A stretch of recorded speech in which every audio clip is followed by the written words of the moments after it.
Bonjour et bienvenue sur votre chaîne Elonga TV présentée par David Miokamele. Alors aujourd'hui, j'ai le réel plaisir à cette date du 15 janvier 2024 pour faire cette petite courte vidéo.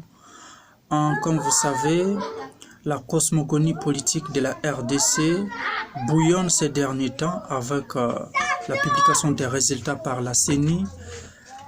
Tout a commencé le 31 décembre avec la publication des résultats présidentiels qui a proclamé Félix Antoine Tshisekedi comme vainqueur de ces élections. C'est là, il fallait attendre encore plus de 2 semaines, soit le 13 janvier, pour suivre la publication des résultats pour la législation nationale.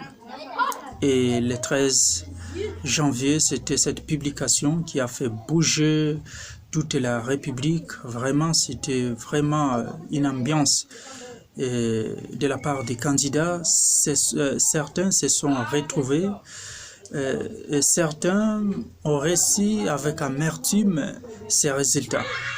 Aujourd'hui, bien sûr, c'est une actualité qui touche un peu toute l'étendue de la République. Mais aujourd'hui, je vais parler particulièrement à ce qui concerne les résultats dans les Haut-Touélé, soit aussi précisément, comme vous le savez, la province de Haut-Touélé. Je vais vous parler juste de ces résultats qui faisaient vraiment polémique au sein de la population. Il faut commencer par la ville d'Issiro, la ville-province de notre province Haut-Touélé. Là, on s'attendait entre 3 leaders, c'est-à-dire les géants de la politique. Là, il y avait le gouverneur sortant, M. Bassiane Nanga, qui faisait face à M. Bakomito et Mme Mamou.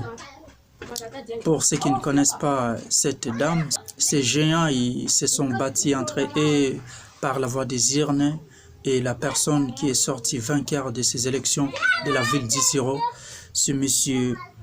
Bakomito, Jean Bakomito, si je ne me trompe pas les noms. Voilà, ça prouve déjà la première réussite face à son adversaire d'État, M. Bassiane Nanga.